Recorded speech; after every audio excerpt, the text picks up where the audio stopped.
এই বাংলার জমিনে অনেক আমরা পর্যায়ক্রমে পালাবদল দেখেছি, শান্তি আমরা দেখি নাই। এজন্য আগামীর বাংলাদেশ হবে কোরআন সুন্নাহর বাংলাদেশ। ঠিক কিনা যাবে? আসবে বিজয় রক্ত আর জীবনের বিনিময়, আসবে বিজয় রক্ত আর জীবনের বিনিময়। বিপ্লব মানে জীবন দেয়া বসে থাকা নয়, সে কোনদিন আসবে না কারো যদি ভয়। यहाँ हम सब मुसाफिर हो, वही आखिर ठिकाना। यहाँ हम सब मुसाफिर हो, कब्र आखिर ठिकाना।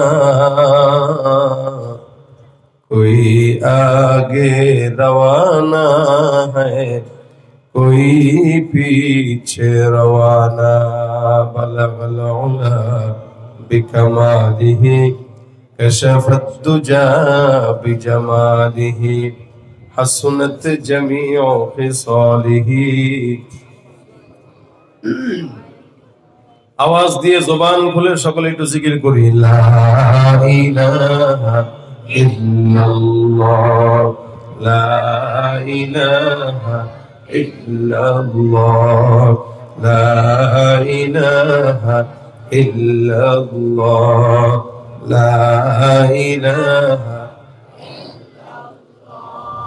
ला इलाहा इल्लल्लाह, ला इलाहा इल्लल्लाह, ला इलाहा इल्लल्लाह, ला इलाहा इल्लल्लाह, ला इलाहा इल्लल्लाह, ला इलाहा,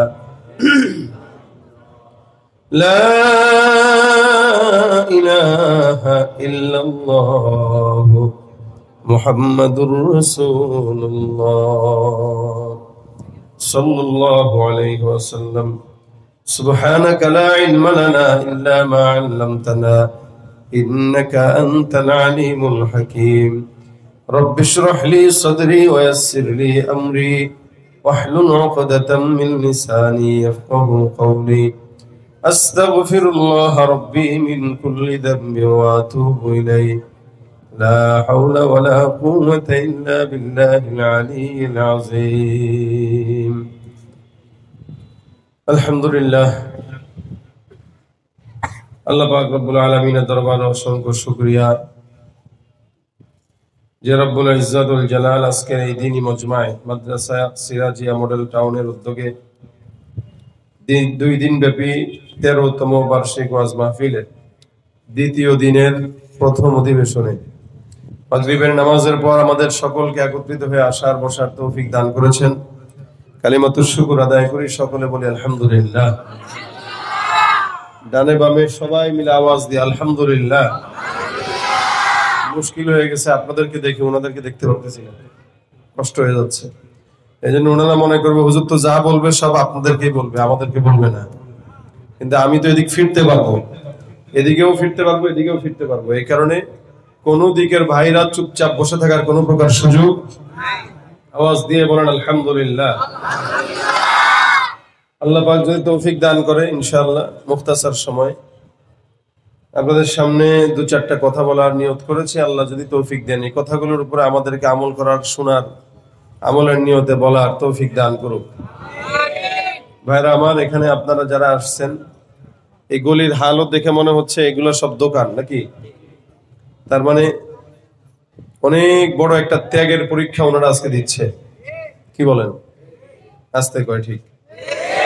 দোকান তো এই এলাকারই, আপনাদেরই তো। যারা বসছেন দোকান বন্ধ করে তারাও তো এখানে আছে না? দেখেন, এই যে ব্যবসা বন্ধ রেখে, কাজ বন্ধ রেখে, দোকান বন্ধ রেখে নিজের চাকরি, নিজের অন্যতম কাজ বা অন্যান্য ব্যস্ততা, এগুলো সব বন্ধ রেখে দিনী মজমায় বসছেন। এটার কি সওয়াব আছে না নাই? ফায়দা আছে না নাই? রাসূল সাল্লাল্লাহু আলাইহি ওয়াসাল্লাম বলেন, আল্লাহ পাকের কাছে সবচাইতে অপছন্দনীয় জায়গা হচ্ছে বাজার, দোকানপাট। আজকের এই মজমা বসার আগেও এই জায়গাটার দাম ছিল না। মজমা বসে গেছে, আলোচক বসে গেছে, আপনারা বসে গেছেন, তো এখন আর এটা বাজার নাই, এটা জান্নাতের বাগান হয়ে গেছে। অথচ আল্লাহ রাসূল সাল্লাল্লাহু আলাইহি ওয়াসাল্লাম বলেন, আহাব্বুল বিলাদি ইলাল্লাহি মাসাজিদুহা ওয়া আবগাদুল বিলাদি ইলাল্লাহি আসওয়াকুহা। আল্লাহ পাকের কাছে সবচাইতে পছন্দের জায়গা মসজিদ, আর সবচাইতে খারাপ অপছন্দের জায়গা কি? বাজার। বাজার দোকানপাটে কেন অপছন্দের জায়গা? বলে এই জায়গায় মানুষ চিল্লাচিল্লি করে, হই হুল্লোড় করে, ধোঁকাবাজি করে, নারী পুরুষ একসাথে যায়, ওজনে কম দেওয়া হয়, গীবত শেকায়েত হয়। আমাদের দেশের অধিকাংশ বাজার, অধিকাংশ দোকানপাট, চায়ের দোকান, স্টল গুলো সব এক একটা গীবতের আড্ডাখানা। এখানে বসে কোনো ভালো আলোচনা হয় না, রাজনৈতিক আলোচনা হবে, নয়তো গীবত শেকায়েতের আড্ডাখানা বসবে। এই জন্য ভাইরা আমার, কিন্তু এই জায়গাটায় বসার পরে আল্লাহ রাসূল সাল্লাল্লাহু আলাইহি ওয়াসাল্লাম বলেন, হাফফাতহুমুল মালাইকা, চতুর্দিক থেকে আল্লাহ পাক রব্বুল আলামিন এই জায়গাটাকে ফেরেশতাদের মাধ্যমে ঘেরাও করে রেখেছেন। শুধু তাই না, আসমান থেকে যতক্ষণ আপনারা বসা থাকবেন ততক্ষণ রহমত বরকত নাজিল হতে থাকবে। সুবহানাল্লাহ। এটা হলো মজলিসের বরকত। এজন্য এই মজলিসে কেউ বসলে, অপর ভাই দাঁড়িয়ে থাকলে তাকে বসতে দেওয়ার কথাও আল্লাহ পাক কোরআনে বলেছেন। ইয়া আইয়ুহাল্লাযীনা আমানু ইযা ক্বিলা লাকুম তাফাসসাহু ফিল মাজালিস ফাফসাহু ইয়াফসাহিল্লাহু লাকুম। ভাইরা আমার, আল্লাহ পাক রব্বুল আলামিন বলেন, মুমিন তোমরা যখন কোন মজলিসে বসবে, তোমাদেরকে ওই মজলিসে বসার পরে যদি বলা হয় যে ভাই এক মুসলমান আরেক মুসলমানের জন্য একটু জায়গা করে দেন, ইনশাআল্লাহ কোন ইমানদার যদি আরেক ইমানদারকে দ্বীনি বয়ান শোনার জন্য জায়গা দিয়ে দেয়, জায়গা করে দেয়, তো আল্লাহ পাক ওই বান্দার জন্য জান্নাতে জায়গার ব্যবস্থা করে দেন। মজলিসটা দামি না কম দামি? জোরে বলেন, দামি না কম দামি? আমরা এই মজলিসে বসতে পেরে খুশি না বেজার? আওয়াজ দিয়া বলেন, খুশি না বেজার? খুশি হইলে জোরে চিল্লান দিয়া বলেন লিল্লাহে তাকবীর। আর ওখানে পিছন থেকে প্রত্যেকটা ভাই আওয়াজ দিয়া লিল্লাহে তাকবীর। ভয় পাবো কাকে? দুনিয়ার কারো ভয় আছে? আওয়াজ আল্লাহ পাকের আওয়াজ দিলে কেউ কিছু বলবে? বললেও বন্ধ করা যাবে? আসবে বিজয়ের রক্ত আর জীবনের বিনিময়, আসবে বিজয় রক্ত আর জীবনের বিনিময়। বিপ্লব মানে জীবন দেয়া বসে থাকা নয়, সে কোনদিন আসবে না কারো যদি ভয়। লড়াইয়ের ওই ময়দানেতে যেতে তোমাকে হবে, প্রয়োজনে সব রক্তটুকু জমিনেই ঢেলে দেবে। লড়াইয়ের ওই ময়দানেতে যেতে তোমাকে হবে, প্রয়োজনে সব রক্তটুকু জমিনেই ঢেলে দেবে। তবুও তোমায় লড়তেই হবে, মানিবে না পরাজয়। তবুও তোমায় লড়তেই হবে, মানিবে না পরাজয়। বিপ্লব মানে জীবন দেয়া বসে থাকা নয়, সে কোনদিন আসবে না কারো যদি ভয়। আসবে বিজয় রক্ত আর জীবনের বিনিময়, আসবে বিজয় রক্ত আর জীবনের বিনিময়। বিপ্লব মানে জীবন দেয়া বসে থাকা নয়, সে কোনদিন আসবে না কারো যদি ভয়। ঠিক কিনা? শাসনের নামে কেউ বা পিছছে মেহনতি জনতারে, ইমানের উপর আঘাত ওরা হানিছে বারে বারে। শাসনের নামে কেউ বা পিছছে মেহনতি জনতারে, ইমানের উপর আঘাত ওরা হানিছে বারে বারে। প্রতারণার ওই ফাঁদে পড়ে মোরা জীবন করেছি ক্ষয়, প্রতারণার ওই ফাঁদে পড়ে মোরা জীবন করেছি ক্ষয়। বিপ্লব মানে জীবন দেয়া বসে থাকা নয়, সে কোনদিন আসবে না করো যদি ভয়। ধর্মকে আজ পুঁজি করিয়া গাল ভরা বলি দিয়ে, কত যে সুফি খুশিতে মাতাল হাদিয়া তোহফা পেয়ে। প্রতারণার ওই ফাঁদে পড়ে মোরা জীবন করেছি ক্ষয়, প্রতারণার ওই ফাঁদে পড়ে মোরা জীবন করেছি ক্ষয়। বিপ্লব মানে জীবন দেয়া বসে থাকা নয়, সে কোনদিন আসবে না করো যদি ভয়। ঠিক কিনা? ভয় করা লাগতো কাকে? আল্লাহর ভয় আমাদের দিলে ঢুকায় দেখ, জোরে জোরে জোরে আমিন। ভাইরা আমার, যতক্ষণ থাকবেন আওয়াজ দিবেন আলহামদুলিল্লাহ। আপনাদের এই জায়গা ছোট্ট হইলেও আলোচক বাকি যারা আসবে ইনারা সবাই বড়, কি বলেন? জায়গা ছোট, জায়গা কম, আলোচক বড় আলহামদুলিল্লাহ। ইনশাআল্লাহ আজকে আরো দুইজন যারা আছে এরা তো আরো দামি, কি বলেন ঠিক না? তো এখন থেকে ট্রেনিং নেন। নেতাদের পক্ষে স্লোগান অনেক দিয়েছি, আর নেতাদের পক্ষে স্লোগান দেওয়ার সময় না। এখন দুনিয়াতে যতদিন বাঁচবো আল্লাহ পাকের গোলামি করব, কারণ 16-17 বছরে আমরা মোটামুটি একটা জিনিস বুঝে গিয়েছি, যারা আমাদের বন্ধু বেশে আমাদেরকে পাশে থাকার নিশ্চয়তা দিয়েছিল, কথা দিয়েছিল, বিপদে আমরা তাদের কাউকে পাশে পাই নাই। সুতরাং আবারও যদি কেউ আমাদেরকে ধোঁকা দিয়ে বোকা বানাতে চায়, আমরা তাদের উদ্দেশ্য সফল করতে দিব। এই বাংলার জমিনে অনেক আমরা পর্যায়ক্রমে পালাবদল দেখেছি, শান্তি আমরা দেখি নাই। এজন্য আগামীর বাংলাদেশ হবে কোরআন সুন্নাহর বাংলাদেশ, ঠিক কিনা যাবে? কোরআন সুন্নাহ যেখানে, কোরআন সুন্নাহ যেখানে, আল্লাহ পাক আমাদেরকে কোরআন সুন্নাহর পাশে থাকার তৌফিক দান করুন। এখানে যে সমস্ত ব্যবসায়ীরা আজকে দোকান বন্ধ করে এই জায়গার ব্যবস্থা করে দিয়েছে, আল্লাহ আজকের এই সকল বরকত তাদেরকে দান করুন। ব্যবসায় 700 গুণ সওয়াব বৃদ্ধি দান করুন, বরকত দান করুন। আমি আরেকটা বিষয় আপনাদেরকে আজকে শেখানোর জন্য একটি আয়াতে কারিমার অংশ শুরু তেলাওয়াত করেছি। আল্লাহ পাক যদি তৌফিক দান করে এটার অনুকূলে কিছু কথা বলবো। যাদের ব্যবসায় বরকত নাই, টাকা পয়সায় বরকত হয় না, তো ইনশাআল্লাহ এই এমন একটা আমল, এমন একটা জিনিস যেটা আল্লাহ পাক রব্বুল আলামিন বান্দা যদি পড়ে, তো আল্লাহ পাক ইসমে আজমের মতো বান্দাকে কাজ দিয়ে দিবেন এবং কি বান্দার রিজিকে বরকত বাড়ায় দিবেন। আমরা দুনিয়াতে বড়লোক হতে চাই সবাই, কি বলেন? কে চায় না বড়লোক হতে? আলেম বলেন, পীর বলেন, বুজুর্গ বলেন, বাটপার বলেন, কিন্তু আলেমদেরকে আল্লাহ পাক টাকা দেয়, শয়তানদেরকেও টাকা দেয়। যারা 2 নম্বরই করে এদেরও টাকা হয়, আলেমদেরও টাকা হয়, কথা ঠিক না? আলেমদের টাকায় আল্লাহ পাক বরকত দেয়, ইমানদারদের টাকায় বরকত দেয়, নামাজিদের টাকায় বরকত দেয়, সৎ ব্যবসায়ীদের টাকায় বরকত দেয়। 2 নম্বরই ছেঁচড়া চোরের টাকা ইনকাম করতে পারে, বরকত দেয় না। এজন্য দেখেন, যারা লাইন বাদ দিয়া বেলাইনে টাকা কামাইছে এই দেশে, 16 বছর পরে এদের বাড়ি ঘর কোনো কিছু টিকে নাই, সব পুরা শেষ, সব নষ্ট। কেন? ও লাইন বাদ দিয়া বেলাইনে টাকা কামাইছে, এটার বরকত হবে না। আর যারা আলহামদুলিল্লাহ লাইনে টাকা কামাইছে, এদের টাকা নিজের বাপেও খায়, সন্তানও খায়, নাতিও খায়, পুতিও খায়, 14 পুরুষ খায়, ওই সম্পদের বরকত নষ্ট হয় না। কারণ ওটা লাইনে টাকা কামানো, বেলাইনে না। আর বেলাইনের টাকা ক্ষমতা যতদিন আছে টিকে, ক্ষমতা নাই ওটা পুড়ে যায়, ওটা নষ্ট হয়ে যায়, কথা বলেন ঠিক কিনা? লাইনে টাকা কামানো দরকার। এজন্য এমন লাইন শিখায় দিব যে এই লাইনটা ইনশাআল্লাহ আপনাদের রিজিকের ভিতরে বরকত দিবে, কোনদিন বরকত নষ্ট হবে। আল্লাহ পাক আমাদেরকে কথাগুলো বুঝার তৌফিক দান করুন। আল্লাহ পাক কোরআনে বান্দাকে স্পষ্ট আল্লাহর পরিচয় দিয়েছেন। আমি যে আয়াতে কারিমা তেলাওয়াত করেছি এটা একটি কোরআনের সূরা, সর্বপ্রথম সূরার 2য় সূরা, সূরাতুল বাকারা। এই বাকারার একদম শেষ পর্যায়ের একটি আয়াত, অর্থাৎ 3 নম্বর পারার শুরুর পৃষ্ঠা। এই আয়াতের একটি নাম আছে, আল্লাহ পাক আলাদা একটি নাম এটাকে নামকরণ করেছে আয়াতুল কুরসি। কি বলেন? নাম এটা জানেন তো, কিন্তু এটা মুখস্থ জানেননি আপনারা। আয়াতুল কুরসি আমরা অনেকেই মুখস্থ জানি না, কিন্তু যদি জিজ্ঞাসা করেন ভাই বাংলাদেশের ভালো ভালো কয়েকজন নায়ক নায়িকার নাম বলেন তো, লাভ দিয়ে বলে দিবে ভাই ওটা আমার ক্রাশ। কথা বোঝা নাই? সবার নাম জানে, খেলোয়াড়ের নাম জানে, যার কারণে আমাদের যুবকেরা খেলোয়াড়দের মতো করে চুল রাখে, চতুর্দিকে টাক্কু, উপর দিয়ে চোখা, এখানে চুল নাই ওখানে চুল ভরা।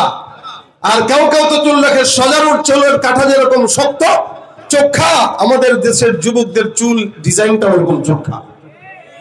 কার মতো রাখছে? মেসির মতো। কার মতো রাখছে? খেলোয়াড়ের মতো, নায়কের মতো।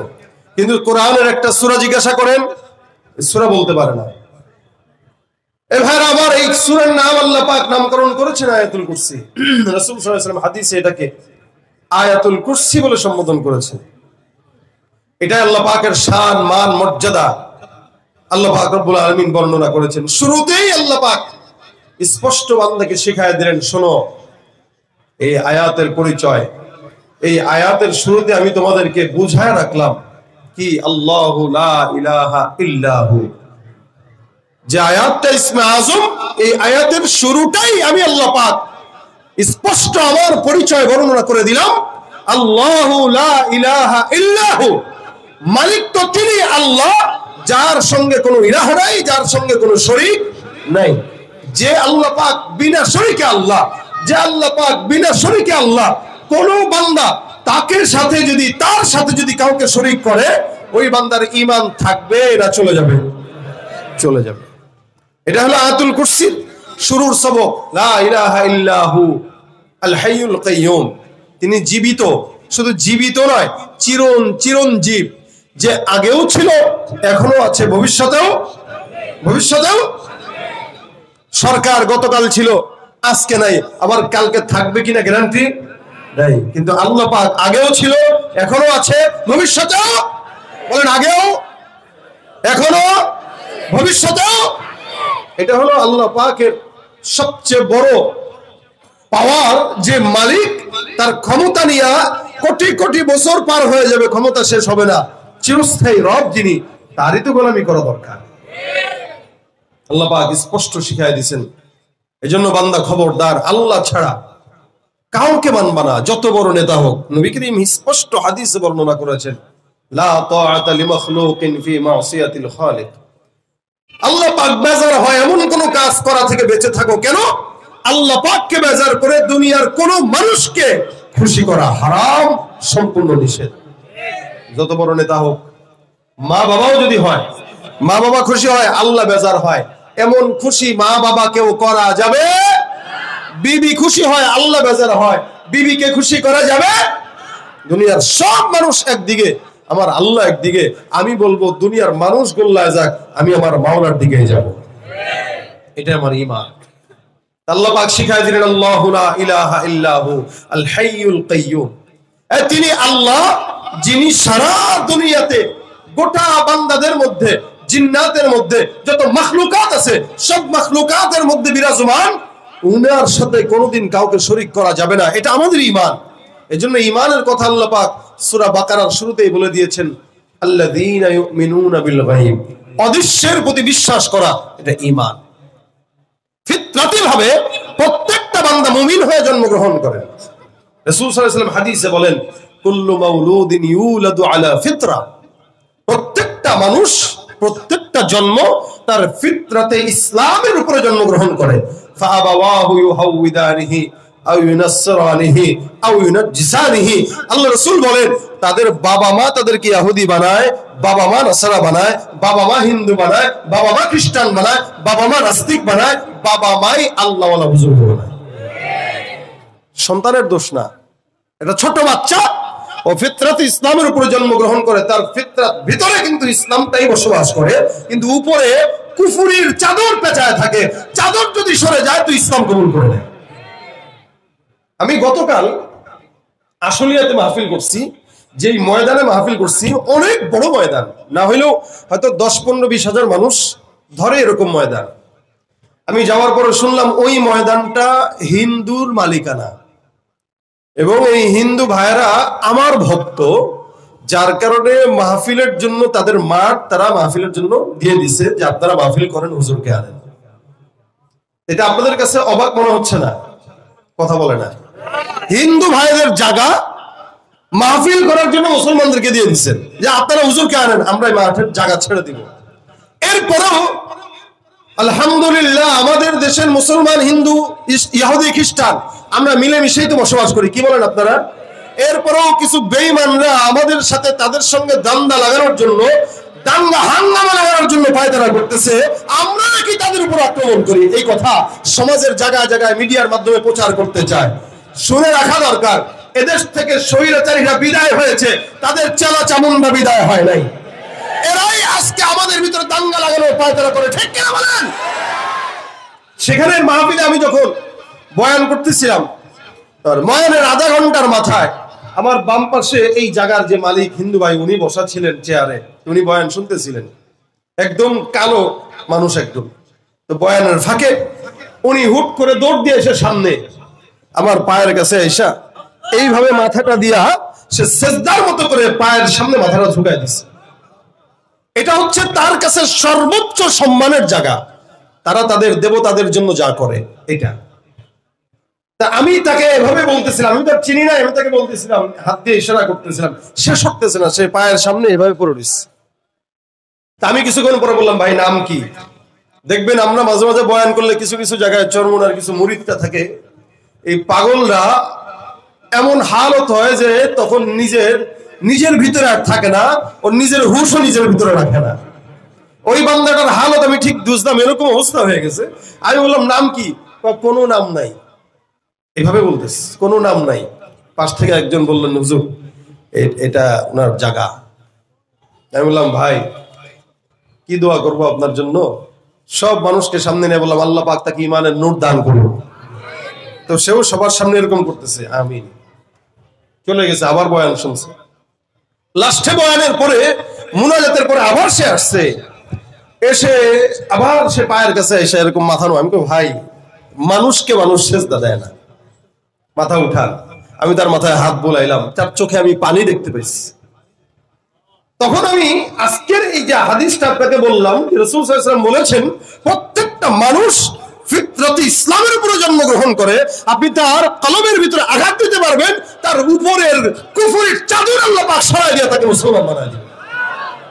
আমি তার চোখের দিকে তাকায়া ভাবসাব বুঝতেছিলাম, এইভাবে যদি 10টা প্রোগ্রামে সে থাকে, আমার বিশ্বাস সে মুসলমান হয়ে যাবে। তার চোখে আমি পানি দেখেছি। এমনকি সে মাহফিল থেকে গাড়ি বের করা পর্যন্ত প্রত্যেকটা মানুষকে প্রোটেকশন দিয়ে আমার বারবার খালি আমার হাতে চুমা খাচ্ছে, কপালে চুমা খাচ্ছে, আসতেছে। আমি বারবার তার জন্য দোয়া করলাম, আল্লাহ তাকে হেদায়েতের নূর দাও। আপনারাও বলেন আমিন। কুল্লু মাউলুদিন ইউলাদু আলা ফিতরা। প্রত্যেকটা মানুষ ফিতরতে ইসলামের উপর জন্মগ্রহণ করে, কিন্তু মা বাবার কারণে সে বেঈমান হয়, মা বাবার কারণে সে ঈমানদার হয়। আল্লাহ বলেন, আল্লাযীনা ইউমিনুনা বিল গায়ব, অদৃশ্যের প্রতি যারা বিশ্বাস রাখে তারাই মুমিন। অদৃশ্য মানে আল্লাহকে দেখেছেন, জান্নাত দেখেছেন, কথা কয় না, দেখছেন কেউ? নবী মুহাম্মদুর রাসূলুল্লাহকে দেখেছেন? বিশ্বাস করেন কিনা? আচ্ছা, আল্লাহকে আমরাও বিশ্বাস করি, ইহুদিরাও বিশ্বাস করে, নাসারাও বিশ্বাস করে, বুঝেন? কারণ ওরা আহলে কিতাব, তারা আল্লাহকে মানে। কিন্তু সমস্যা কোন জায়গায়? তাদের মানা আমাদের মানায় আসমান জমিন পার্থক্য। তারা মানে কিভাবে? আল্লাহ পাক বলতেছেন, ওয়াকালাতিল ইয়াহুদু উযাইরুন ইবনুল্লাহ, ওয়াকালাতিল ইয়াহুদু উযাইরুন ইবনুল্লাহ, ওয়াকালাতিন নাসারাল মাসীহ ইবনুল্লাহ। আমার আল্লাহ ডাক দিয়া বলেন, ইহুদি এরা আল্লাহ পাক রব্বুল আলামিনকে মানে, আবার আল্লাহর সঙ্গে অন্য কাউকে শরীক করে। ওয়াকালাতিল ইয়াহুদু উযাইরুন ইবনুল্লাহ, ইহুদিরা বলে উযাইর হলো আল্লাহর পুত্র, নাসারারা বলে মাসীহ হলো আল্লাহর পুত্র। বলেন তো, আমার আল্লাহ কাউরে জন্ম দেয় নাকি জন্ম নেয়? দেয়? নেয়। আমার আল্লাহ ডাক দিয়া বলেন, কুল হুয়াল্লাহু আহাদ, আল্লাহুস সামাদ, লাম ইয়ালিদ ওয়া লাম ইউলাদ ওয়া লাম ইয়াকুল লাহু কুফুয়ান আহাদ। সারা দুনিয়ার মানুষকে আল্লাহ পাক জানায় দেয়া বলে, মুমিন, জমিনের মধ্যে আমি আল্লাহ একজন একক, তিনি কারো থেকে জন্ম নেয় না, কাউকে জন্ম দেয় না। যারা আল্লাহর সঙ্গে কাউকে শরীক করে তাদের ঈমানও থাকে না। আমরাও আল্লাহকে বিশ্বাস করি, ইহুদিরাও বিশ্বাস করে, নাসারাও বিশ্বাস করে, কিন্তু তারা আল্লাহর সঙ্গে আরেকজনকে শরীক করে। আর আমরা ফাঁসির মঞ্চেও যদি দাঁড়াই, আমরা এই কথাই বলবো, আল্লাহর সঙ্গে অন্য কাউকে শরীক করা যাবে না। একজনকে, তিনি কে? তুমি পারো করতে মোচন অভাব দুঃখী লোকের, তুমি পরম মুক্তি দাতা মালিকে জগতের, তুমি পারো করতে মোচন অভাব দুঃখী লোকের, তুমি পরম মুক্তি দাতা মালিকে জগতের। তোমার কাছে চাই যে পানা, তোমার কাছে চাই যে পানা, আমরা প্রতিদিন তোমার দয়ায় পূর্ণ আমার সারা নিশিদিন। কার দোয়া? হে মুসলমান, আল্লাহ ডাক দিয়া বলে, ইমানদার, আল্লাহকে না দেখে বিশ্বাস করার নাম ঈমান। এই জন্য এই পরিচয়টা আল্লাহ পাক রব্বুল আলামিন গোটা দুনিয়ার বান্দাকে বারবার দেয়, আল্লাহু লা ইলাহা ইল্লাহু। এই তিনি একজন আল্লাহ, যার সঙ্গে কোনো শরীক নাই। হুয়াল হাইয়ুল কাইয়ুম। এই জমিনের মধ্যে যত বড় শক্তিওয়ালা হোক না কেন, আল্লাহর চাইতে শক্তিশালী কেউ নাই। আমেরিকার প্রেসিডেন্ট আছে, ফেরাউন ছিল। জমিনে যত মানুষ আসবে, যত বাদশার বাদশা, সারা দুনিয়ার বাদশাদের পতন আছে, কিন্তু আল্লাহ পাকের পতন হওয়ার সম্ভাবনা। এ মুসলমান, আল্লাহ পাক রব্বুল আলামিন বলেন, দুনিয়ার মধ্যে নেতারা ঘুমায়, চেয়ারম্যান ঘুমাইলে এলাকা চলে, মেম্বার ঘুমাইলে এলাকা চলে, রাষ্ট্রের প্রধান ঘুমাইলে রাষ্ট্র চলে। আমার আল্লাহ ডাক দিয়া বলেন, লা তাখুযুহু সিনাতুন ওয়ালা নাওম। যে রব্বে কারীম আমি আল্লাহ, এই আল্লাহ পাক রব্বুল আলামিন এমন একজন মালিক, একটা সেকেন্ডের জন্য ঘুম তো দূরের কথা, তোমরাও হয় না। সারা দুনিয়ার মানুষ জানে, সব মানুষ ঘুমায়, সব বান্দারা ঘুমাইবে, দুনিয়া চলবে। আসমানের মালিক এক বিন্দু জিমাইলেও আল্লাহর দুনিয়া এক বিন্দু চলতে পারে না। যিনি ঘুমানো না, তন্দ্রাচ্ছন্ন হন না, খাবারও লাগে না, আল্লাহ পাক রব্বুল আলামিন এমন একজন কুদরতওয়ালা মালিক, সারা দুনিয়ার সব সরকারকে এক করবে। আমার আল্লাহ পাক রব্বুল আলামিনের শক্তির কাছেও যাওয়ার সম্ভাবনা আছে নাকি বলেন তো? এই জন্য আমার আল্লাহ পাক রব্বুল আলামিন বান্দাকে, শুরুতেই বান্দাকে আল্লাহর পরিচয় দিয়া বলতেছেন। আমার কথা হলো আয়াতুল কুরসি নিয়ে আল্লাহ রাসূল সাল্লাল্লাহু আলাইহি ওয়াসাল্লাম বলেন, কত ফজিলতপূর্ণ আয়াত। নবী করিম সাল্লাল্লাহু আলাইহি ওয়াসাল্লাম বলেন, খুব বুঝবেন। আল্লাহর নবী ডাক দিয়া বলেন, হে বান্দা, তোমরা তো জান্নাতে যেতে চাও, প্রত্যেকটা ইমানদার বান্দা জান্নাত চায়, আমিও জান্নাত চাই, আপনারাও চান। বলেন তো, জান্নাত মরার সাথে সাথে চাই নাকি একটু দেরিতে চাই? তার মানে মরবো,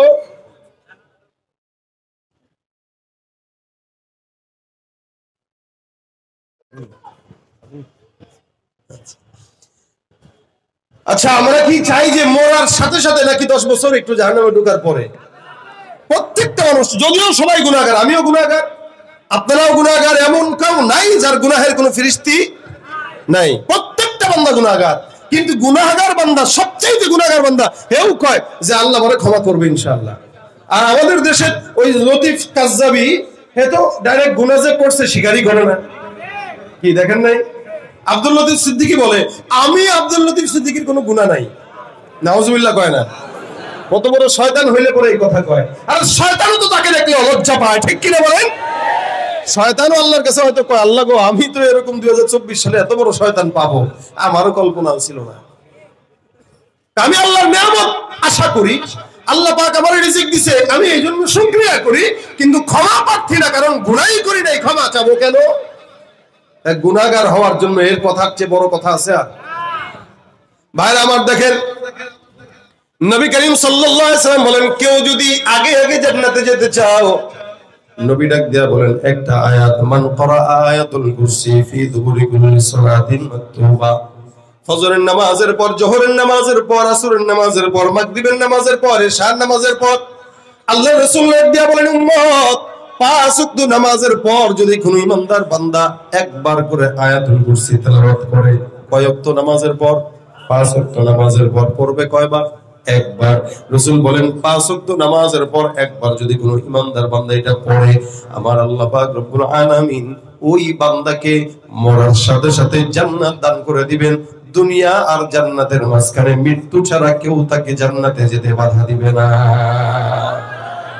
লাম ইয়ামনাহু মিন দুখুলিল জান্নাহ, কেউ তাকে জান্নাতে ঢুকতে বাধা দিবে না, ইল্লা আইয়ামুত, একমাত্র মৃত্যু ছাড়া। তার মানে মৃত্যুবরণ করবে, নিচে জান্নাত রেডি, সোজা জান্নাতে পড়ে যাবে।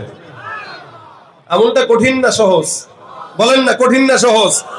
নামাজের পরে শুধু করে ফেলবেন আল্লাহু লা ইলাহা ইল্লা হুয়াল হাইয়ুল কাইয়্যুম লা তাখুযুহু সিনাতুন ওয়ালা নাওম লাহু মা ফিস সামাওয়াতি ওয়া মা ফিল আরদ মান যাল্লাযী ইয়াশফাউ ইনদাহু ইল্লা বিইذনিহি ইয়া'লামু মা বাইনা আইদিহিম ওয়া মা খালফাহুম ওয়া লা ইউহীতুনা বিশাইইন মিন ইলমিহি ইল্লা বিমা শাআ ওয়াসি'a কুরসিয়্যুহুস সামাওয়াতি ওয়াল আরদি ওয়া লা ইয়াউদুহু হিফযুহুমা ওয়া হুয়াল আলিয়্যুল আযীম। বলেন তো পড়তে কতক্ষণ লাগে? 1 মিনিট বা 2 মিনিট ধরলাম। কিন্তু এই 5 ওয়াক্ত নামাজের পরে কেউ যদি পড়ে, সোজা কোথায়? সোজা কোথায়? কষ্ট হবে পড়তে? ভাইরা আমার, কেউ যদি রাত্রিবেলা পড়ে সকাল পর্যন্ত আল্লাহ পাক রব্বুল আলামিন ফেরেশতাদেরকে দিয়ে হেফাজত করে, সকালবেলা যদি পড়ে সন্ধ্যা পর্যন্ত আল্লাহ পাক রব্বুল আলামিন তাকে হেফাজত করেন। এই হেফাজত, এই ফজিলত এত বিশাল। হযরতে আবু হুরায়রা রাদিয়াল্লাহু তাআলা একজন বিশাল বড় সাহাবী, নাম শুনছেন তো? আবু হুরায়রা নবী করিমের আদরের সাহাবী, রাসূল আদর মোহাব্বত করে তারে হুরায়রা ডাকতো। এই আবু হুরায়রা রাদিয়াল্লাহু তাআলা সবচেয়ে বেশি হাদিস বর্ণনাকারী সাহাবী। উনি একবার ওনার কাছে উনি বর্ণনা করেন, পয়গম্বর আমার কাছে একবার যাকাত ফিতরা সাদাকাতুল ফিতরের মাল আমার কাছে আমানত দিল। নবী করিম সাল্লাল্লাহু আলাইহি ওয়াসাল্লাম আমাকে দিয়া বললেন, হুরায়রা এটা তোমার আন্ডারে রাখো, হেফাজতের দায়িত্ব তোমার, যেন একটা বিন্দু জনগণের মাল নষ্ট না হয়। মালগুলা কার? বলে জনগণের। জনগণের আমানত অনেক বড় কঠিন কাজ। আবু হুরায়রা দায়িত্ব নিয়ে সুন্দর করে পাহারা দিতেছেন। গভীর রাতে পাহারা দিতে দিতে নামাজে দাঁড়ায় যায়। হঠাৎ করে তাকায় দেখে আবু হুরায়রার ঘরের মধ্যে একটা চোর ঢুকলো। সাদকাতুল ফিতরের যে খেজুরগুলো আছে, মালগুলো আছে, ওই মালগুলোর মধ্যে হাত দিয়ে চোর চুরি করতেছে। আবু হুরায়রা রাদিয়াল্লাহু তাআলা দেখলেন, দেখে চোরকে ডাক দিয়া বলে, এ চোর, কেন তুমি আমার ঘরে ঢুকলা? এটা তো জনগণের মাল, এটা আমার মাল হলে তোমার আমি দান করতাম, কিন্তু এই জায়গাটায় জনগণের টাকা আছে, জনগণের মাল আছে, জনগণের হক আছে। জনগণের হক নষ্ট করলে আল্লাহ পাক নিজেও ক্ষমা করে না যতক্ষণ জনগণ ক্ষমা না করে। কথা কয় না? এ মুসলমান, আমরা জনগণের হক নষ্ট করতে বড় এক্সপার্ট, যার কারণে আমার বাংলাদেশে এত বছর যত নেতা কর্মীরা আসছে সব জনগণের হক মারেন না, খাওয়েন না, একই অবস্থা সব। আবু হুরায়রা রাদিয়াল্লাহু তাআলা বলেন, আমি চোরকে ধরলাম, চোর মাল নিতে গেছিল। হঠাৎ করে চোরকে ধরে আর দিয়ে বললাম, এই ঘরের মধ্যে কি করো? কয়, ভাই আল্লাহর রাস্তায় আমার মাফ করে দেন, মাইরেন না, কিছু বলেন না। ঘরের মধ্যে সন্তান না খাওয়া, বিবিও খায় না, মাও খায় না, অনেক দিন হয়ে গেছে, পেটের মধ্যে দানা পানি যায় না, চুলায় আগুন জ্বলে না। চুরি করতে আসছি স্বভাবের কারণে না, অভাবের কারণে। আল্লাহর রাস্তায় আল্লাহর কসম করে বলছি আর কোনোদিন চুরি করবো না, ছেড়ে দেন। যত বড় চোর হোক, যতবার ধরা পাক, যতবার ধরা পড়বে ততবারই সে একটা কথাই বলবে যে ভাই আল্লাহর কসম আর চুরি করবো। এটা চোরের একটা অভ্যাস। আবু হুরায়রা রাদিয়াল্লাহু তাআলা দিলে মায়া লেগে গেছে, আহারে বেচারার বাবা খাইতে পারে না, মা খাইতে পারে না, ছেড়ে দেয়। সকালবেলা ফজরের নামাজের জন্য মসজিদে যায়। ফজরের নামাজের সময় পয়গম্বর মুহাম্মদুর রাসূলুল্লাহ সাল্লাল্লাহু আলাইহি ওয়াসাল্লামের সঙ্গে দিদার দেখা হওয়ার পর রাসূল ডাক দিয়ে বলে, আবু হুরায়রা, গতকাল রাতে যেই চোর ঘরের মধ্যে ঢুকলো ওই চোরটা কোথায়? বলেন তো, চোর যে ঢুকছে, চোরের ব্যাপারে রাসূলকে দেখছে নাকি? না। আল্লাহর নবী ছিলেন না। আবু হুরায়রা বলে, আমি একা ছিলাম, আমার মাওলা দেখছে, কিন্তু আখিরি জামানার পয়গম্বর কেমনে জানলাম আমার ঘরে চোর? আবু হুরায়রা ডাক দিয়া বলে, ইয়া রাসূলুল্লাহ, আমার ঘরে চোর ঢুকলো, পয়গম্বর আপনি কেমনে বুঝলেন? নবী বলেন, আমার মাওলা পাক রব্বুল আলামিন ওহীর মাধ্যমে জানিয়েছেন। সুবহানাল্লাহ। আবু হুরায়রা, তুমি চোরকে কি করলা? আবু হুরায়রা ডাক দিয়া বলেন, ইয়া রাসূলুল্লাহ, তাকে ছেড়ে দিয়েছি। এটা চোর না হুজুর, অভাবের কারণে আসছিল। চোর না, অভাবের কারণে আসছিল, এই জন্য মায়া লাগছে, বাচ্চার কথা বলছে, কান্নাকাটি করছে, কসম খাইছে, ছেড়ে দিছি। রাসূল কয়, লিখে রাখো, আজকে রাতেও আবার আসবে। আবু হুরায়রা মনে মনে কয়, আজকে যদি আসে পিঠায় হাড্ডি ভেঙে দেবো একদম। গতকাল কসম খেয়ে গেল, আজকে রাতে যদি আসে সুযোগ দেওয়া হবে, না, একবার দুইবার তিনবার যদি সুযোগ দিয়ে দেন চোর আর চোর থাকে না, তখন সন্ত্রাস হয়ে যায়, ঠিক কিনা? এই জন্য ইসলামের বিধান যদি বাংলার জমিনে থাকতো, একটা নেতারও হাত থাকতো না, সবগুলা লুনা থাকতো। السارق والسارقة فاقطعوا أيديهما جزاء بما كسبا نكالا من الله। চোর চুরি করবে, নিজামের হাত কেটে দাও। আমার দেশের ইসলামী শরিয়া ভিত্তিক আইন থাকলে সবগুলো নেতা কর্মীর হাত থাকতো না, এগুলা হুইলচেয়ারে বসে বসে করা লাগতো, ঠিক কিনা? কারণ কি, এদেশের অধিকাংশ নেতা কর্মীদের জনগণের টাকা চুরি করে এরা আমাদের দেশে বাড়ি গাড়ি করে, জনগণের টাকা মেরে এরা বড় বড় মেল কারখানা করে, আর আমরা জনগণ তাদের পক্ষে অযথা স্লোগান দিয়া সমাজ নষ্ট করি, গণ নষ্ট করি, তারপরেও তাদেরকে বিপদে পাশে পাবো, ঠিক কিনা? সবাই নিল আমরা যে কলুর বলদ, সারা বছর মেলা খবর, নির্বাচনে খুব দরদ, ঠিক কিনা? কেউ দিল না সবাই নিল আমরা যে কলুর বলদ, সারা বছর নেয় না খবর, নির্বাচনে খুব দরদ। নির্বাচনের আগে নেতা ধরে কত রকম বেশ, নির্বাচনের আগে নেতা ধরে কত রকম বেশ, দেখতে দেখতে গোল্লা গেল আমার সোনার বাংলাদেশ। বলবেন এতটুকু, দেখতে দেখতে গোল্লা গেল, একে একে শেষ করেছি সবার দেখা হইল শেষ, দেখতে দেখতে গোল্লা গেল আমার সোনার বাংলাদেশ, দেখতে দেখতে গোল্লা গেল। যাদের হাতে যায় ক্ষমতা দেশ যেন বাপের ভিটা, রাখতে চেয়ার শুরু করে বিদেশিদের পাচাটা। যাদের হাতে যায় ক্ষমতা দেশ যেন বাপের ভিটা, রাখতে চেয়ার শুরু করে বিদেশিদের পাচাটা। বিদেশিদের কথা মতো চালায় ওরা নিজের দেশ, বিদেশিদের কথা মতো চালায় ওরা নিজের দেশ, দেখতে দেখতে গেল, দেখতে দেখতে গোল্লা গেল, একে একে শেষ করেছি সবার দেখা হইল শেষ, দেখতে দেখতে গোল্লা গেল আমার সোনার বাংলাদেশ। ঠিক না ভাই? রাগ করছেন কেউ? রাসূল বলেন আমার মেয়ে ফাতেমাও যদি চুরি করতো বা চুরি করে, আমি নবী ফাতেমার হাত কেটে দিব। এই জায়গায় কোনো দয়া লাগাইলে চলবে? মায়া লাগাইলে চলবে? দয়া করছি বলেই তো দেশের জায়গায় জায়গায় চোর ভরে গেছে। যদি দয়া না করতাম, একটা চোরের হাত কাটা হতো সাংবিধানিক ভাবে, দ্বিতীয় চোর চুরি করার আগে 100 বার চিন্তা করতে, ঠিক কিনা বলেন?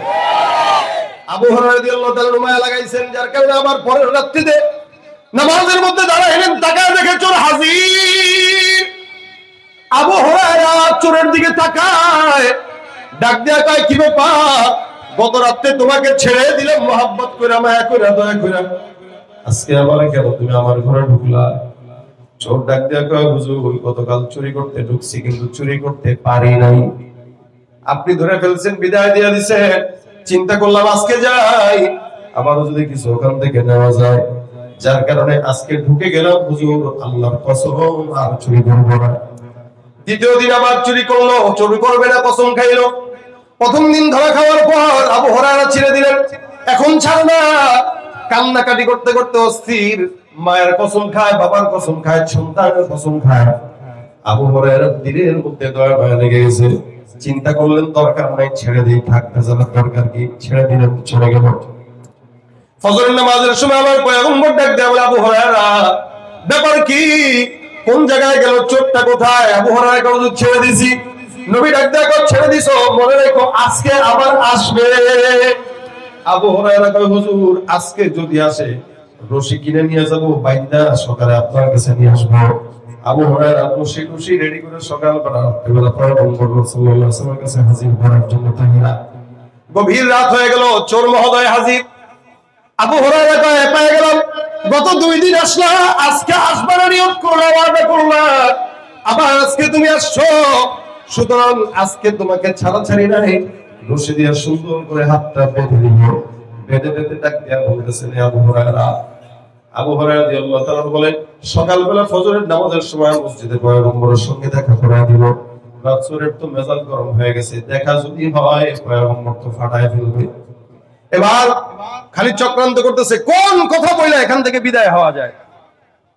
আবু হুরায়রা বলে, কি আল্লাহর কসম আর চুরি করতাম না, ছেড়ে দাও। ঘরের সন্তানরা কি করবে আমরা যদি ধরে রাখো, সন্তানের কি হবে, বিবির কি হবে? আবু হুরায়রা নতুন কথা কয়, এটা 2 দিন শুনছি। ডাক দিয়া আবু হুরায়রা, আল্লাহর কসম আর চুরি করবো না। কসম খাইতেছে যে নাকের কসম, কানের কসম, ঠোঁটের কসম, যারা কসম খায় চোররা, এরপরেও চুরি করে। আবু হুরায়রার দিলের মধ্যে মায়া নাই, বেঁধে ফেললো, ধরে ফেললো, নবীর কাছে নিয়ে যাবে। চোর কিছুক্ষণ মাথায় ঠান্ডা মাথায় রেখে চিন্তা করলো কোন দিকে তার দুর্বলতা, ওই দিকে আঘাত দিলেই তাহলে ছাড়া পাবো। এবার চোর আস্তে আস্তে চিন্তা করার বলে, আবু হুরায়রা আমি তোমাকে একটা কোরআনের আয়াত শিখাইতে চাই, তুমি শিখবানি। কে কয়? কে কয়? ও ভাই, চোরের মুখে ইসলামের কথা, কোরআনের কথা, ধর্মের কথা আমরা 16 বছর শুনছি, কি বলেন? ঠিক না? আরো শোনা লাগতে পারে কিনা? কোরআনের আইন যতক্ষণ না হবে তাদের মুখ থেকেই শুনতে হবে, কথা কয় না? শুধু আমিও তাদের কথাই বলতেছি না, আমাদের এই দেশে চায়ের দোকানদারও ফতোয়া দেয়, রিকশাওয়ালাও ফতোয়া দেয়, তাহলে চোর দিলে সমস্যা কি? আবু হুরায়রা, কে তুমি কোরআন শিখাইবা? কাজী, তুমি চোর হইয়া? চোর হইলো তো ইমান ঠিক আছে। আচ্ছা বাদ দেন সমস্ত কথা, আমি যেটা শিখাবো এটা যদি আপনার পছন্দ হয় আমাকে ছাড়বেন? হ্যাঁ, ছেড়ে দিন। আমি যেটা শিখাবো এটা আপনি জানেন না, পারেন না, আমি বিশ্বাস করি। আমার কাছে শুনবেন, যদি পছন্দ হয় ছেড়ে দিবেন। আবু হুরায়রা, যাও, কথা দিলাম, শিখা দাও। যেখানে আবু হুরায়রা ইলম অর্জনের জন্য মসজিদের গেটে শুয়ে থাকতো, সেখানে এই কথা যখন শুনলেন, আবু হুরায়রা কয়, ঠিক আছে আমাকে শোনায় দাও। এবার আবু হুরায়রা রাদিয়াল্লাহু তাআলা একজন সাহাবীকে চোর শুনাইতেছেন। এ আবু হুরায়রা, কোন বান্দা যদি আয়াতুল কুরসি, এই আয়াতুল কুরসির শুরু থেকে শেষ পর্যন্ত তেলাওয়াত করলো, করার পরে ডাক দেয়া বলতেছে, হে আবু হুরায়রা, এই আয়াতটা কোন ইমানদার মুমিন বান্দা যদি রাত্রিবেলা পড়ার পর তারপরে ঘুমায়, আল্লাহ পাক সারা রাত ওই বান্দাকে জিন্নাত শয়তানের ওয়াসওয়াসা থেকে হেফাজত করবেন। সুবহানাল্লাহ কয় না? সারা রাত্রিবেলা পড়বেন, সারা রাত আল্লাহ পাক হেফাজত করবে, সকালবেলা পড়বেন, সারা দিন হেফাজত করবে। আল্লাহ পাকের ফেরেশতাদেরকে দিয়ে আপনাকে আমাকে আল্লাহ পাক কুদরতিভাবে হেফাজত করে শয়তানের হাত থেকে বাঁচায় দিবে। শিখাইতেছে কে? এই সূরের ঘরের সূর যখন শিখায় দিল, আবু হুরায়রা কথা যেহেতু দিয়ে দিলাম, এই সবকটা তো পছন্দ হয়েছে, যাও, আল্লাহ রাসূল সাল্লাল্লাহু আলাইহি ওয়াসাল্লাম যদি আমাকে ধরবে তবে আমি তোমাকে ছেড়ে দিলাম। তৃতীয় দিন আবু হুরায়রা রাদিয়াল্লাহু তাআলা ছেড়ে দিলেন। ফজরের নামাজের সময় মসজিদে গেছেন, আবু হুরায়রা ডাক দেয়া কয়, হুজুর কাহিনী একটা ঘটে গেছে। রাসূল ডাক দিয়া বলেন, কই চোর কোন জায়গায়? চোর কই, আগে এটা কও। হুজুর চোর, চোর আসলে চোর হইলেও শিক্ষিত, এটা ছেড়ে দিচ্ছে। রাসূল ডাক দিয়া বলেন, চোর ছেড়ে দিছে মানে হুজুর কাহিনী করছে? বলে কি? আরে বিশাল কাহিনী। আমি আবু হুরায়রা একটা আয়াত জানতাম না, সে আমার একটা আয়াত শিখাইছে। এই জন্য এক আয়াত যে শিখাবে সে তো ওস্তাদ, কিন্তু এই চোর বেস্তাদ। তাই যাই হোক, রাসূল বলেন, কি হয়েছে বলো আমাকে। তো আবু হুরায়রা রাদিয়াল্লাহু তাআলা বলতেছেন যে সে আমাকে বলতেছে যে তোমাকে আমি কোরআনের একটা আয়াত শিখাবো, তুমি শোনো। কেউ যদি রাত্রিবেলায় আয়াতুল কুরসি তেলাওয়াত করে, সারা রাত জিন্নাতের আসর থেকে আল্লাহ তাআলা হেফাজত করবে, শয়তানের আসর থেকে আল্লাহ তাআলা হেফাজত করবে। হুজুর আমাকে এটা সে শিখাইছে, আমি এটা জানতাম না, আমার এত পছন্দ হয়েছে আয়াতটা, আমি দয়া লাগায় মায়া লাগায় তারা ছেড়ে দিচ্ছি। নবী বলেন, ইন্নাহু ক্বাদ সাদাকাকা ওয়া হুয়া কাযুব। যদিও ওই চোর তোমাকে সত্য বলেছে, কিন্তু সে সত্যবাদী না, সে কিন্তু মিথ্যা। আবু হুরায়রা, হুজুর এটা কে? আপনি চিনেন তাকে? আপনি কেমনে জানেন তার ব্যাপারে? প্রথম দিনে বললেন আসছে, দ্বিতীয় বললেন আসছে, তৃতীয় দিনও বললেন আসছে, এখন বলতেছেন সে মিথ্যাবাদী। হুজুর আপনি কি তার পরিচয় জানেন? রাসূল বলেন, যাকা শাইতান, ওটা চোর না, ওটা শয়তান। কে?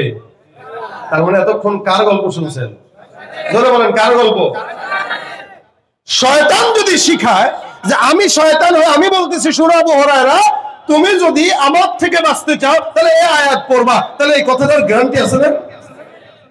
একটা ডাকাত, একটা চোর, সে জানে তার দুর্বলতা কোন জায়গায়। সে যদি বলে, ভাই আমরা চুরি করার পরে আমাদের কাছে যে পিস্তল থাকে আপনারা ঠেকাই, যে এটা আসল পিস্তল না, দেয় আর কি ভয় দেখানোর জন্য। কোন চোর যদি আপনাদেরকে পিস্তল ধরে, দুইটা পিস্তলটা ভেঙে এর ধারার মধ্যে একদম দুইটা থাপ্পড়, দেখবেন সোজা হয়ে গেছে। তার মানে এটা চোরের মুখে শুনলাম, মানে এই কথার গ্রহণযোগ্যতা আছে। তো শয়তান নিজে বলতেছে আয়াতুল কুরসি পড়বা তো আল্লাহ পাক সারা রাত আমাদের হাত থেকে হেফাজত করবে। নবী করিম সাল্লাল্লাহু আলাইহি ওয়াসাল্লাম বলেন, হ্যাঁ আবু হুরায়রা, আসলেই সে যা বলেছে সত্য। কোন মুমিন যদি রাত্রিবেলা ঘুমানোর আগে পড়ে, আল্লাহ পাক সারা রাত শয়তানের ওয়াসওয়াসা থেকে তার হেফাজত করবে। এজন্য আমাদের সমাজে অনেক সময় বাচ্চারা রাত্রিবেলা কান্নাকাটি করে। আল্লাহ পাক রব্বুল আলামিনের আয়াতুল কুরসি এটা আমাদের জন্য উপহার। এটা পড়ে ফু দিবেন, ইনশাআল্লাহ কান্নাকাটি বন্ধ হয়ে যাবে। ওই রাত্রিবেলা হুজুরের কাছে না দৌড়া বাবা মা নিজেরা পড়ে ফু দেন, এটা ইসমে আজমের মতো। এবং কেউ যদি সম্পদ বাঁচাইতে চায় শয়তানের হাত থেকে, শয়তানের কাজ হলো আপনার সম্পদকে বরকতহীন করে দেওয়া। এখন শয়তান বলতেছে কেউ যদি তার সম্পদকে বরকত দিতে চায়, বরকত থেকে বাঁচাইতে চায়, সেও যেন আয়াতুল কুরসি পড়ে, তাহলে তার সম্পদে আল্লাহ পাক বরকত দান করবেন। এজন্য টাকা জমাইতেছেন ব্যাংকে অথবা কোন জায়গায় রাখছেন, আয়াতুল কুরসি পড়ে ফু দিয়ে টাকাটা ব্যাংকে রাখবেন, ইনশাআল্লাহ টাকা বাচ্চা ফোটাবে না, কিন্তু বরকত নষ্ট হবে না। এটা বরকত। আপনি টাকা জমান বরকতময় হিসেবে আপনি আয়াতুল কুরসি পড়ে ফু দিয়ে রেখে দেন, আপনি গায়ে আয়াতুল কুরসি ফু দিয়ে রেখে দেন, ইনশাআল্লাহ বরকত হবে ভাই। এই যে সবক একটা রাসূল শিখাইছেন, শয়তানের মাধ্যমে আল্লাহ পাক রব্বুল আলামিন সাহাবীকে শিখাইছেন, সাহাবীর মাধ্যমে রাসূলের মাধ্যমে এই পর্যন্ত আমরা শিখছি। এগুলো আমাদের জন্য কি কল্যাণের না, শিক্ষা না? তাহলে দেখেন 5 ওয়াক্ত নামাজের পরে রাসূল বলেন 5 ওয়াক্ত নামাজের পরে কেউ যদি পড়ে সোজা জান্নাতে চলে যাবে। সারাদিন যদি পড়ে আল্লাহ পাক শয়তানের ওয়াসওয়াসা থেকে হেফাজত করবে। পড়তে আর কতক্ষণ লাগে? হয়তো 1 মিনিট 2 মিনিট। 1 মিনিট 2 মিনিটের জন্য আমি যদি আমার সম্পদকে বাঁচাইতে পারি, আমার সম্পদকে চোরের কাছ থেকে হেফাজত রাখতে পারি, এটা তো আমার কাছেও করা দরকার আছে না নাই? এই জন্য নিয়ত করেন প্রত্যেক দিন অন্তত কমসকম 5 ওয়াক্ত নামাজের পরে আয়াতুল কুরসি পড়ব ইনশাআল্লাহ। ইনশাআল্লাহ আল্লাহ পাক কবুল করুক। যারা বলেন আমিন। সম্পদ হেফাজতের জন্য আয়াতুল কুরসি পড়বেন, আল্লাহ ব্যবসায় বরকত দেবে ইনশাআল্লাহ। এটা অনেক বড় ফজিলতপূর্ণ আমল। অনেক মুফাসসির দেখলাম এটাকে ইসমে আজম বলেছেন। ইসমে আজম এটা, যত বিপদে আছেন পড়বেন, আল্লাহ পাক এই ইসমে আজমের বরকতে আপনাকে সব বিপদে হেফাজত করবে। ভাইরা আমার, এই মাদ্রাসা মডেল টাউন, আলহামদুলিল্লাহ এই গলিতে আসতে যে অনেকগুলো প্রতিষ্ঠান দেখলাম, তা আমার বলতেছিল যে এটা মাদ্রাসার গলি। মাদ্রাসা হওয়া ভালো, তবে প্রত্যেকটা মাদ্রাসার মূল থিম একটাই, ইখলাস আর তাকওয়ার সঙ্গে যদি আগানো যায় তাহলে মাদ্রাসা ভালো। কি বলেন, ঠিক না? কারণ এই মাদ্রাসার ভিতরে কোরআন আর সুন্নাহর জ্ঞান দেওয়া হয়। দুনিয়ার কোন শিক্ষায় কোরআন সুন্নাহর জ্ঞান দেওয়া হয় না, একমাত্র মাদ্রাসার শিক্ষায় কোরআন সুন্নাহর জ্ঞান দেওয়া হয়, যে শিক্ষা মানুষকে জান্নাত পর্যন্ত পৌঁছায় দেয়। এই কারণে আমরা যে মাদ্রাসার উদ্যোগে আজকের মাহফিলে বসছি, এই মাদ্রাসা যতদিন টিকে থাকবে নাস্তিকরা ততদিন দমানো থাকবে। মাদ্রাসা বন্ধ তো বেঈমানদের আস্ফালন ঘটে যাবে। ঠিক কিনা বলেন? আমরা দোয়া করি প্রত্যেকটা দ্বীনি প্রতিষ্ঠান যেন ইখলাসের সাথে আগাইতে পারে এবং এরা মান রক্ষা করে ছাত্রদের দায়িত্ব আমানতের সাথে যেন বুঝাই দিতে পারে। আমিন।